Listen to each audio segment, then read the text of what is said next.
ইমানের সাথে আল্লাহ আছে। জোরে কোন কথা ঠিক কিনা? একবার যদি বিশ্বাস করেন, বোমা ফোটে না, আগুন জ্বলায় না যতক্ষণ আল্লাহ হুকুম না দেয়।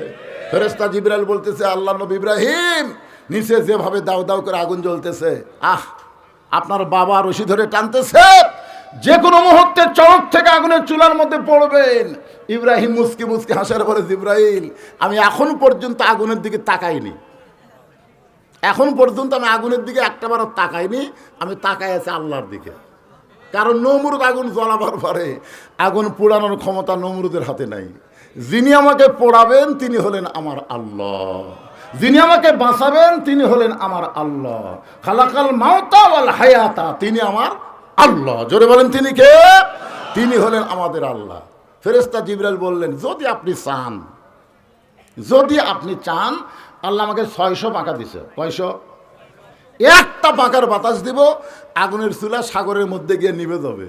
জাতির পিতা হযরত ইব্রাহিম বললেন, আমার চাওয়া পাওয়া কোনো ফেরেশতার কাছে না, আমার চাওয়া পাওয়া একমাত্র আল্লাহর কাছে। জোরে কোন কার কাছে?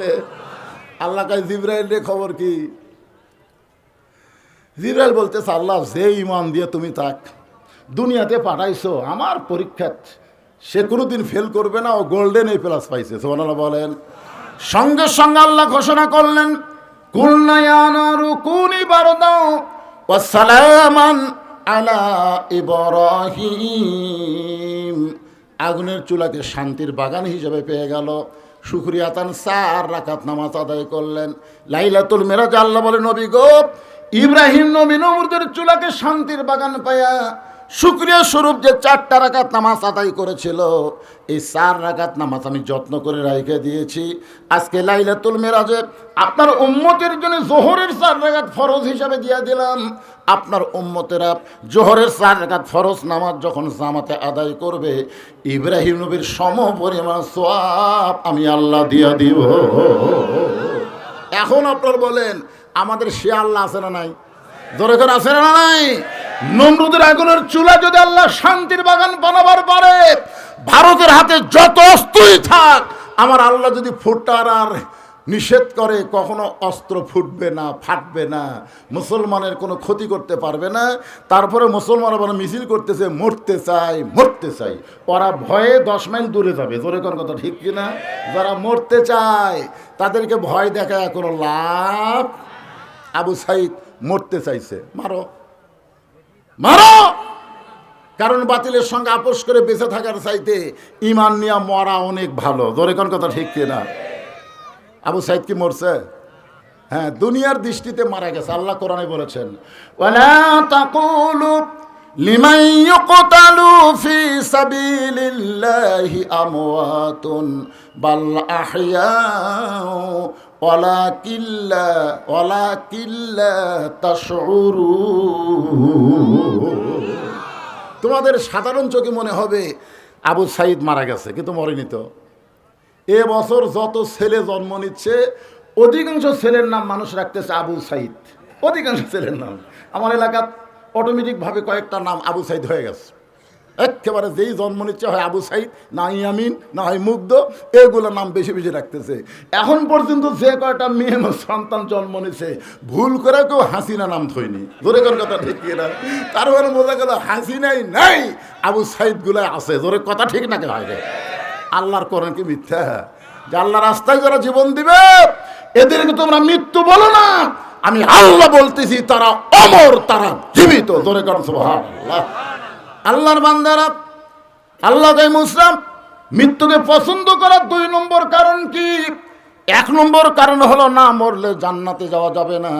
2 নম্বর কারণ হলো আমার মৃত্যুটা কেবলমাত্র আল্লাহর জন্য আমি ওয়াকফ করেছি।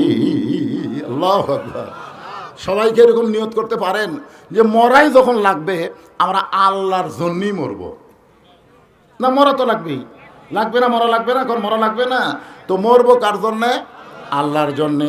এইটা আলোচনা করি। একটু সময় আমি আপনাদের কাছে ভিক্ষা চাচ্ছি। সেই সময়টা হলো আমার অসংখ্য মা বোনেরা আইসে আজকের মাহফিলে, আসে নাই?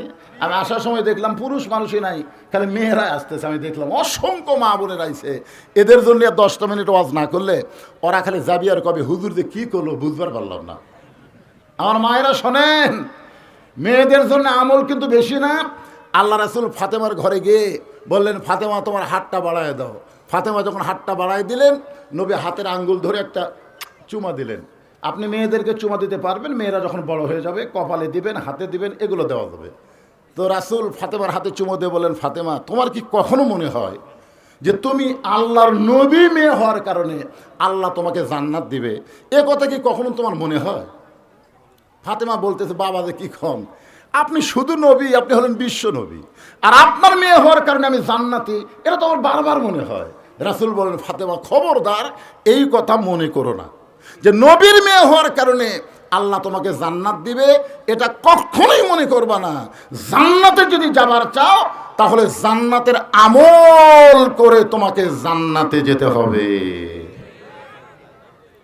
ফাতেমা বললেন, বাবা জান্নাতের আমল কি? রাসূল বলেন, মেয়েদের জন্য মাত্র 4টা আমল করলে আল্লাহ খুশি হয়ে তাদেরকে 8টা জান্নাতের দরজা খুলে দিবে। মাত্র 4টা আমল, বিনিময়ে 8টা জান্নাত, প্রতি আমলে 2টা করে জান্নাত। কিন্তু 4টার মধ্যে একটা বাদ দিলে একটাও পাবি না। কেউ যদি মনে করে 4টার মধ্যে একটা করলে তো 2টা পাচ্ছি, না, 4টা আমলের বিনিময়ে 8টা জান্নাত, কিন্তু কোনো আমল বাদ দেওয়া চলবে না। 1 নম্বর হলো নামাজ, 2 নম্বর হলো রমজানের রোজা, 3 নম্বর সতীত্বের হেফাজত পর্দা করা, 4 নম্বর স্বামীর কথা মতো চলা। এই 4টা আমল। ধরে কোন কয়টা? এ মায়েরা মনোযোগ দিয়ে শোনেন, আপনাকে ওয়াজ হচ্ছে। তারপরে আমি ফিরে আসবো মৃত্যুকে পছন্দ করার 2 নম্বর কারণের ওপরে। তো এখন আল্লাহ রাসূল বলেন, ফাতেমা তুমি খেয়াল করে দেখো তো, নামাজ যে 5 বার পড়া লাগবে এটা কিন্তু সব সময় না। 5 বার মানে 24 ঘন্টার মধ্যে 5 ওয়াক্ত। 24 ঘন্টায় কয়বার? 5 বার। আপনারা ওয়াক্ত চেনেন? ওয়াক্ত বোঝেন? ওয়াক্ত মানে সময়। ফজরের নামাজের ওয়াক্ত, জোহরের নামাজের ওয়াক্ত, আসরের নামাজের ওয়াক্ত, মাগরিবের নামাজের ওয়াক্ত, এশার নামাজের ওয়াক্ত। ওয়াক্ত মানে সময়। তাহলে 24 ঘন্টার মধ্যে 5 বার নামাজ পড়লে নামাজের হক আদায় হবে। বছরে 1 মাস, সারা বছর না, বছরে 1 মাস রোজা রাখলে রোজার হক আদায় হবে। সেটা হলো রমজান মাসে। ধরে কোন মাসে? হ্যাঁ, এটা কিন্তু আমার মা বোনদের শোনাচ্ছে, এখন আর শুনতেছে কিনা আল্লাহ ভালো জানে। আর স্বামী যখন খেদমত চাবে, সবসময় না, স্বামী যখন চাবে তখন স্বামীর খেদমত করা লাগবে। নিজের ইচ্ছা দিয়ে স্বামীর খেদমত করা যাবে না। স্বামী যদি চায় তাহলে খেদমত, তাছাড়া লাগবে না। এখন হয়তো আপনারা বলবেন, হুজুর স্বামী চাইলে খেদমত করা লাগবে, না চাইলে কেন না? কারণ পুরুষ মানুষ বুঝতেছেন এক এক সময় এক একটা টেনশনে থাকে কি থাকে না? থাকে। আর মেয়েরা যদি অযথা খেদমত করবার আসে তখন বুঝবেন এর ভিতরে কিছু মারেফত আছে। আমার পিসাব হুজুর আছে, মারেফত বোঝেন। অযথা খেদমত করবার আছে, বুঝবেন এর মধ্যে কিছু ষড়যন্ত্র আছে। ষড়যন্ত্র হয় আপনার মায়ের বিরুদ্ধে, না হয় আপনার বাপের বিরুদ্ধে, না হয় আপনার ভাইয়ের বিরুদ্ধে, না হয় আপনার বোনের বিরুদ্ধে, মানে আপনার আত্মীয়র মধ্যে কাউরে না কাউরে বিরুদ্ধে বলার জন্যেই কিন্তু খেদমত করতেছে। ধরে কোন কথা ঠিক কিনা? কারণ কোনো মেয়ে মানুষ আপন ইচ্ছায় স্বামীর খেদমত করবে না। আমিও তো পুরুষ মানুষ ভাই, আমার বউ আছে না, আমি জানি না। যখনই দেখবেন খেদমত করতেছে, পাও টিপতেছে, গাও টিপতেছে, অযথা, আমি চাচ্ছি না। বুঝতে পারছি আমার মায়ের বিরুদ্ধে বলবে, আমার বাপের বিরুদ্ধে বলবে, না হয় আমার ভাই বোনের বিরুদ্ধে বলবে। হ্যাঁ, এরা যখন কারো বিরুদ্ধে বলবে তখন অযথা খেদমত। কারেন্ট থাকা অবস্থায় ফ্যান বন্ধ করে দিয়ে পাকাতে বাতাস করবে। কে গো, কারেন্ট তো আছে? এই ফ্যানই তো আমার সতীন, এই ফ্যানই আমার জান্নাত কারে নিবি। কিসের ফ্যান? আমি পাখার বাতাস করব। তালের পাখের বাতাস খুব ঠান্ডা। তো স্বামী তো মাশাআল্লাহ খুশি। তারপর আবার কপাল টিপতেছে, হঠাৎ কাঁদতেছে। স্বামী কয়, হঠাৎ কান্দো কেন? বলে, তোমার এই বুড়ি মা আর তোমার বুড়া বাপ আমার কলজাতে আগুন ধরে দিছে। তুমি যদি বাপ মার সাথে থাকতে চাও তাহলে আল্লাহর হস্তে আমাকে বাপের বাড়িতে পেরে দাও। আর যদি হামাক লিয়া জান্নাতের সংসার করবার চাও তাহলে বুড়া বুড়ি ত্যাগ করা লাগবে। কি কবা কও, অমা আলাইনা ইল্লাল বালাক, ও শেষ। আমার যা দায়িত্ব ছিল আমি তোমার কাছে পৌঁছে দিলাম। তখন আপনি যদি পুরুষ মানুষ হন তাহলে আপনি কে ওয়াজ শুনে চুপ করে থাকবেন? আপনি কি করবেন? আল্লাহর কোরআন থেকে আপনি তখন তেলাওয়াত করবেন, ওয়াকাদা রাব্বুকা আল্লা তা'বুদু ইল্লা ইয়াহু ওয়া বিল ওয়ালিদাইনি ইহসানা। আল্লাহর ইবাদতের পরেই বাপ মার প্রতি ইহসান করো, দয়া করো, ভক্তি করো। এ কথা কি আমার কথা না আল্লাহর কথা? আর তুই আমার বাপ মার বিরুদ্ধে ওয়াজ করতেছিস, পাকা হাঁকাচ্ছিস। ওঠ, ওঠ, ওঠ। একজন মুসলমানের কাছে বইয়ের কথার চাইতে কোরআনের কথার দাম কোটি গুণ বেশি। জোরে কোন কথা ঠিক? তোর যা আছে নিয়ে বাপের বাড়ি যা, কারণ তুই মরে গেলে বইয়ের অভাব নাই, তোকে ছেড়া দিলেও বইয়ের অভাব নাই। বাংলাদেশে বউ পাওয়া যায়, ছাড়লেও পাওয়া যায়, মরে গেলেও পাওয়া যায়, কিন্তু বাপ মা যদি একবার মরে বাপ মাকে আর কোনোদিন পাওয়া যাবে না। দরকার হলে তোকে ছাড়বো, কিন্তু আমার বাপ মাকে আমি বাদ দিবার পারবো? বউ ধরে এসে পাও ধরে বলতেছে, আপনি হলেন আসল মরদ। আমি পরীক্ষা করছি গো, আমি পরীক্ষা, তুই পরীক্ষা করছো? আজকে শুনে নেন, মায়েরা কবি ওয়াজ শুনবার আসে তো আমরা ভুল করলাম রে। স্বামী যদি খেদমত চাই তাহলে স্বামীর খেদমত করবা। ও ফাতেমা, 3টা আমলের কথা বললাম। নামাজ 24 ঘন্টার মধ্যে 5 বার আদায় করবা। রমজানের রোজা বছরে 1 মাস আদায় করবা। আর স্বামী যখন খেদমত চায় তখন স্বামীর খেদমত করবা। কিন্তু ফাতেমা, সত্যিতের হেফাজত পর্দা করা, এইটার কোনো সময় নাই ফাতেমা, এটা সব সময় আল্লাহ ফরজ করে দিয়েছে। সতীত্বের হেফাজত পর্দা করা, এটার আবার ওয়াক্ত আছে নাকি? ওয়াক্ত নাই, ওয়াক্ত বোঝেন না সময়। বুড়ির জন্য বোরকা, যুবতীর জন্য নাই। আপনি পার্কের খেয়াল করে দেখবেন প্রত্যেকটা বুড়ি মানুষের গায়ে বোরকা আছে। কে দাদি বোরকা পড়ছেন? কে? মরা লাগবে ভাই, মরা লাগবে। আপনার কোন তো মরার জন্য বোরকা। তো দাদির সাথে একটা নাতনি আছে, তার গায়ে বোরকা নাই।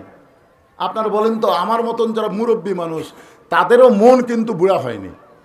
এখন নাতনি আর দাদি দুটা যদি একসাথে যায়, বুড়া মানুষের যেদিকে তাকাবে যুবকও সেই দিকে তাকাবে, কারণ যুবকের মন বুড়ার মন একই মন। এখন সমস্ত মানুষ, পুরুষ মানুষ যেদিকে তাকাবে সেই মেয়েটাকে হেজাব করা লাগবেই। আমি বলতেছি না যে আপনারা পার্কে আসেন না, আমি আসতে বলতেছি আসেন, কিন্তু সাইদ হয়ে আসেন। আল্লাহ কোরআনে বললেন, অকরনা ফি বুয়ুতিকুন্না ওয়ালা তাবাররুজনা তাবাররুজাল জাহিলিয়াতিল উলা। রে মেয়েরা, তোমরা ঘরের মধ্যে থাকো, তোমরা ঘরের বাহির হও না। কোনো প্রয়োজনে যদি ঘরের বাহির হও তাহলে হেজাব নিয়ে, পর্দা নিয়ে বের হওয়া লাগবে। ওই জাহিলি যুগের মেয়েদের মতন সাজগুজু করে বের হওয়ার কোনো পারমিশন মুমিনা নারীর নাই। হুকুম কার? জোরে বলেন। আমার মায়েদের জন্য বলতেছি, মা আপনারা হেজাব করবেন, বোরকা করবেন। সাইয়্যিদাতুন নিসা আহলিল জান্নাহ ফাতেমাতুজ জোহরা, ফাতেমার সঙ্গে আল্লাহ পাক আপনাদেরকে জান্নাত দিয়ে দিবে। মেয়েদের ওয়াজ শেষ। এখন আসেন 2 নম্বর, আমার মৃত্যুটা কেবলমাত্র আল্লাহর জন্য অক্ষ করেছি। আল্লাহর কুদরতি মুখে হাসি ফুটে গেছে, আল্লাহ হাসতেছে, এটা মুসা নবী বুঝবার পারছে। সুবহানাল্লাহ কোন? কারণ দেখা যায় না, কিন্তু শোনা যায়। তো কথাবার্তা কি শোনা যায় না? ঢাকা থেকে একজন বাটন মোবাইলে আপনাকে কল করছে, বাটন মোবাইল, ভিডিও না। তো এখন বাটন মোবাইল কল করে ঢাকা থেকে আপনার বন্ধুটা হাসতেছে, আপনি কি বগুড়া থেকে বুঝতে পারবেন না? কে রে, কথাবার্তার বাদ দেয়, এত হাসিস কে রে? কে হাসা কি দেখছো? হাসা শুনলেও বোঝা যায়। তো আল্লাহর কুদরত মুখে হাসি ফুটে গেছে। মুসা বলতেছে, আল্লাহ আপনি হাসতেছেন? আল্লাহ বলে, মুসা রে, তুমি বড় চালাক, তুমি এমন কথা কইছো যে আমার মৃত্যুটা আপনার জন্য অক্ষ করেছি। একমাত্র এই কথা তারাই বলতে পারে যারা বড় চালাক। এখন আমার সামনে যত লোক বসে আছেন, যারা আছেন, আপনার কি চালাক না বোকা? কথা কয় না। চালাক না বোকা? কারা কারা চালাক একটু 2টা হাত তুলে আল্লাহকে দেখান তো দেখি। যারা তুলবেন না তারা কিন্তু বিপদে পড়বেন। লিল্লাহে তাকবীর। হাত নাও। এখন বোঝা যাবে চালাক না বোকা। ছোট্ট একটা গল্প বলি আপনাদের, বিরক্ত লাগতেছে? ছোট্ট একটা গল্প বলি। সে গল্পটা হলো, খলিফা হারুনের দরবারে একটা পাগল মাঝে মধ্যে আসতেন, কখনো হাসতেন কখনো কাঁদতেন। সে পাগলের নাম হলো বাহলুল পাগল। জোরে বলেন কি পাগল?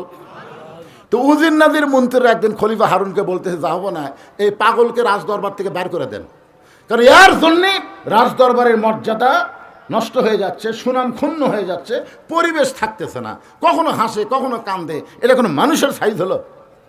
খলিফা হারুন দেখতেছে পাগল তো, এক তো বার করা খুব কঠিন। পাগল যদি বার হবার কোনো বাড়াবি না বসবি? পাগলকে যদি বলে নৌকা নাড়াস না, ওইকে নড়াবি না ঝোঁকাবি? এতক্ষণ লড়াচ্ছিল, এখন ঝোঁকানো শুরু হবে। খলিফা হারুন দেখলেন এই পাগলকে বের করবার গেলে একটা হেকমত ডাক দিলেন, বাহলুল ভাই। পাগলকে ভাই বললে কি অবস্থা বুঝতেছেন তো? দৌড়ে এসে বলে, যাহপন আমার ভাই করলেন, বলে আমার একটা কাম করা লাগবে, পারবা? বলে কি কাজ? বলে লাঠি তোমাকে দিলাম, তোমার চাইতে বোকা মানুষ খুঁজে পাইলে লাঠিটা দিয়ে দিও। তোমার কাজ হলো, তোমার চাইতে বোকা যদি পাও লাঠিটা তাকে দিয়ে দিবে। বাহলুল পাগল লাঠি নিয়ে বের হয়ে গেল। খলিফা হারুন সবার সামনে ভাষণ দিলেন, ভাষণ, এই পাগল আর রাজ দরবারে আসবে না, কারণ এর চাইতে বোকা মানুষ খুঁজাও পাবি না, লাঠি দেওয়ার কামও শেষ হবে না, আর পাগলরা কাম না শেষ করলে কোনোদিন তারা আসে না। আসলেই তাই।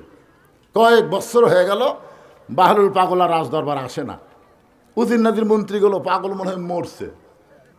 খলিফা হারুন বলতেছে, না, বোকা মানুষ পায়নি তো, এই জন্যেই কাম শেষ হয়নি। আসলে কয়েক বছর পরে খলিফা হারুন যখন দুর্বল হয়ে বিছনাত পড়ে গেছে, ইতিমধ্যে বাহলুল পাগল লাঠি নিয়ে হাজির। খলিফা হারুন কয়, কে রে, এখন পর্যন্ত লাঠি তোমার হাতত আছে? তোমার সাথে বোকা মানুষ খুঁজে পাওনি? বাহলুল পাগল বলে, জাহাপনা আজগা পাওয়া যেতে পারে। খলিফা হারুন কয়, কে রে, মানুষে আমরা দুইজন, তুমি আর আমি, তাহলে কেমনে খুঁজে পাবা? বলে, জাহাপনা চিন্তা ভাবনা করে একটা উত্তর দিবেন। আপনি যে জায়গায় পড়ে আছেন এই জায়গার নাম কি? বলে, বাগদাদ। এখান থেকে যদি মক্কা শহরে আপনি 10 দিনের সফরে যান, আপনি সত্যি করে বলেন তো কেমনে যাবেন? তো খলিফা হারুন বলতেছে, মক্কা হলো আমার অচেনা, বাগদাদ হলো আমার চীনা। চীনা শহর থেকে অচেনা শহরে 10 দিনের সফরে গেলে অবশ্যই মাল সামানা জোগাড় করে আমাকে রওনা দেওয়া লাগবে। বাহলুল পাগল বলে, দুনিয়ার একটা শহর থেকে আর একটা শহরে 10 দিনের সফরে যদি আপনি মাল সামানা জোগাড় করে রওনা দেন, এখনই যদি আপনার মৃত্যু হয়, আখিরাতের বিশাল একটা জগতের সফর আপনার শুরু হবে।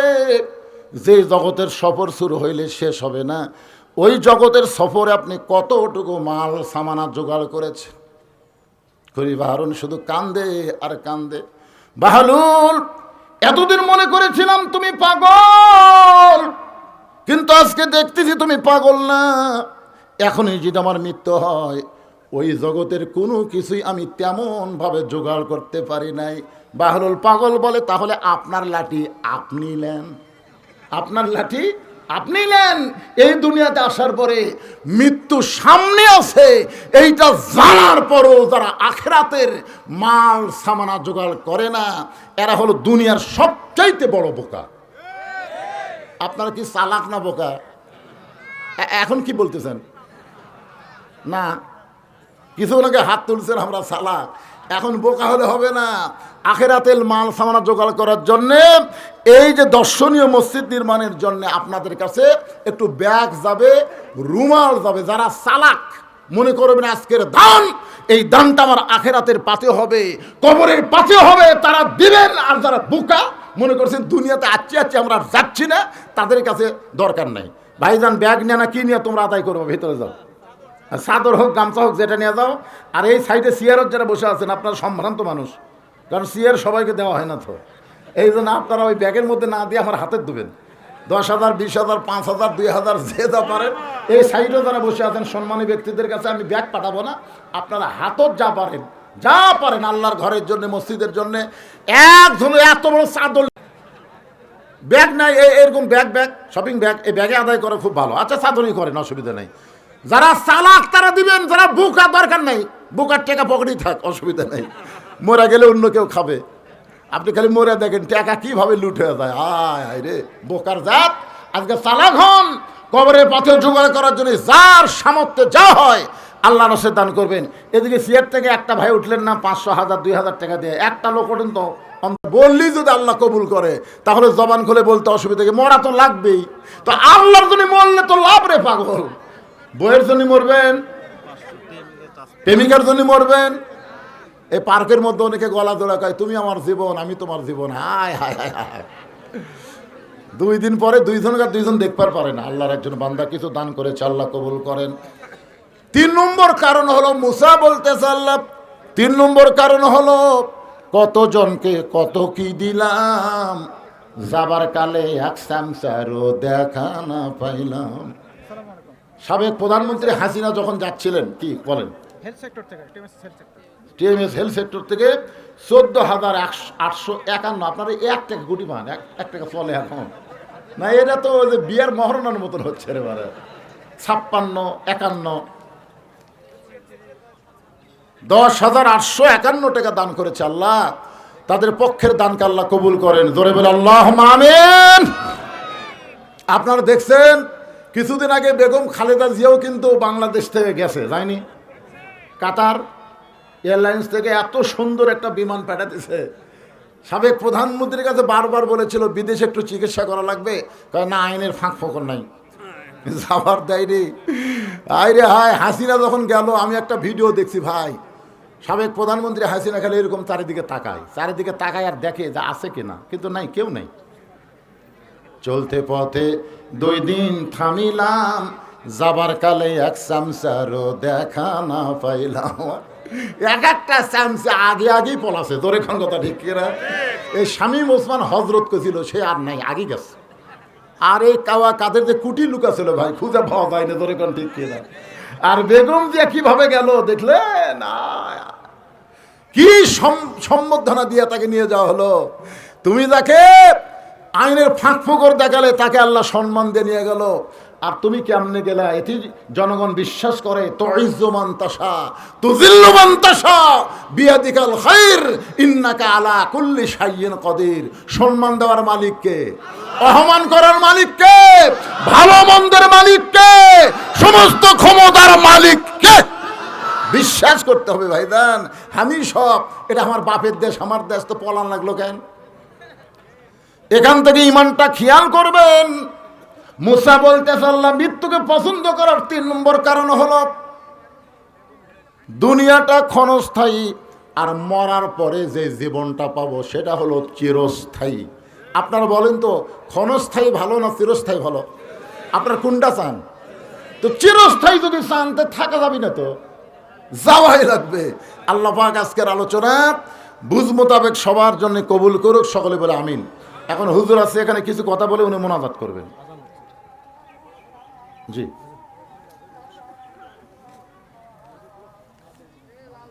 একজন উঠবেন না, বসেন। আচ্ছা।